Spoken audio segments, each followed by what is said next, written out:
Okay madam, ಈಗ ಕೊನೆಯದಾಗಿ micro finance ವಿಚಾರವಾಗಿ ನಿಮಗೂ ಕೂಡ ಸಾಕಷ್ಟು ವಿಚಾರಗಳು ಗೊತ್ತಿದೆ. ಸಾವು ನೋವು ಪ್ರತಿ ಜಿಲ್ಲೆಲೂ ಕೂಡ ಆಗ್ತಾ ಇದೆ. ಸೊ ಹೀಗಾಗಿ ಆತ್ಮಹತ್ಯೆಗಳು ಮಾಡ್ಕೊಳ್ತಿದ್ದಾರೆ ರೈತರಾಗಿರ್ಬೋದು ಮತ್ತು ಸಾಲ ತೊಗೊಂಡವ್ರು. ಅವರಿಗೆ ಏನಂತ ಒಂದು ಸಜೆಷನ್ ಕೊಡ್ತೀರಾ ಮೇಡಮ್ ನಿಮ್ಮಿಂದ ಒಂದು ಕೊನೆಯದಾಗಿ? ನನ್ನಿಂದ ಒಂದು ಮಾತಲ್ಲಿ ಹೇಳಿದರೆ ಹಾಸಿಗೆ ಇದ್ದಷ್ಟು ಕಾಲು ಚಾಚಿ. ನನಗೆ ಎಷ್ಟು ಕೆಪಾಸಿಟಿ ಇದೆ ಲೋನ್ ತೊಗೊಂಡು ತೀರ್ಸೋಕ್ಕೆ ಅಷ್ಟು ಮಾತ್ರನೇ ತೊಗೊಳ್ಳಿ, ಆಯಿತಾ? ಮುಂದೆ ಕೂಡ ನಾವು ಯೋಚನೆ ಮಾಡಬೇಕಾಗತ್ತೆ. ಇವತ್ತಿಗೆ ನನಗೆ ಇಷ್ಟು ಇನ್ಕಮ್ ಬರ್ತಾ ಇದೆ, ಇದು ಹೀಗೆ ಇರುತ್ತಾ, ಅದನ್ನು ಯೋಚನೆ ಮಾಡಿ ಲೋನ್ ತೊಗೋಬೇಕು, ಆಯಿತಾ? ನಂದು ದುಡಿಮೆ ಬಂದು ವರ್ಷಕ್ಕೆ 40 ಲಕ್ಷ ನಂಗೆ ಆದಾಯ ಇದೆ ಅಂತ ಹೇಳಿದ್ರೆ 1 ಕೋಟಿ ಲೋನ್ ತೊಗೊಳ್ಳೋದಲ್ಲ. ಬ್ಯಾಂಕ್ ಕೂಡ ಸುಮ್ಮನೆ ಹಾಗೆ ಕೊಡಲ್ಲ, ಅದೆಲ್ಲ ಎಂಕ್ವೈರಿ ಮಾಡುತ್ತೆ. ಎಂಕ್ವೈರಿ ಮಾಡಿದಾಗ ಕೆಲವೊಂದು ಸುಳ್ಳು ಡಾಕ್ಯುಮೆಂಟ್ಸ್ ಇವರೇ ಕೊಟ್ಬಿಟ್ಟಿರ್ತಾರೆ. ಸೊ ಸುಳ್ಳು ಡಾಕ್ಯುಮೆಂಟ್ ಆಧಾರದ ಮೇಲೆ ಬ್ಯಾಂಕಿಗೆ ಸುಳ್ಳು ಅಂತ ಗೊತ್ತಿಲ್ಲದೆ ಇರುವಾಗ ಇವರೇ ಮಿಸ್ಗೈಡ್ ಮಾಡಿರೋದ್ರಿಂದ ಇರ್ಬೋದು ಅಂತ ಹೇಳಿ ಅದ್ರ ಮೇಲೆ ಕೊಟ್ಟಾಗ ವಾಪಸ್ ರೀಪೇಮೆಂಟ್ ಮಾಡಬೇಕು ಆದಾಗ ನಿಮಗೇನೆ ತುಂಬ ಕಷ್ಟ ಆಗುತ್ತೆ.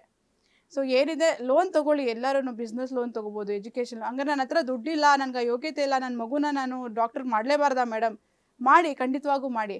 ಅದಕ್ಕೆ ತೀರ್ಸೋ ಕೆಪಾಸಿಟಿ ನಿಮ್ಗೆ ಇದೆಯಾ ಅದನ್ನು ನೋಡ್ಕೊಳ್ಳಿ. ಅಥವಾ ನಿಮ್ಮ ಮಗುಗೆ ಎಜುಕೇಟ್ ಮಾಡಿ, ನಿನಗೆ ನಾನು ಈ ಥರ ಲೋನ್ ತೊಗೊಂಡು ಓದಿಸ್ತಾ ಇದ್ದೀನಿ, ಡಾಕ್ಟರ್ ಆಗಿ ನೀನು ಒಳ್ಳೆ ಹುಡುಗ ಆಗಿ, ಏನಿದೆ ಒಳ್ಳೆ ಡಾಕ್ಟರ್ ಆಗಿ ನೀನು ಇದನ್ನೆಲ್ಲ ತೀರಿಸಬೇಕು. ಅಷ್ಟು ಕೆಪಾಸಿಟಿ ಬರೋ ಥರ ಆ ಮಗುಗೆ ನೀವು ಎಜುಕೇಟ್ ಮಾಡಿ. ನನ್ನ ಪ್ರಕಾರ ಲೋನ್ ತೊಗೊಂಡು ಆಸ್ತಿ ಮಾಡೋಕ್ಕಿಂತ ನಿಮ್ಮ ಮಕ್ಕಳನ್ನೇ ಆಸ್ತಿ ಮಾಡಿ.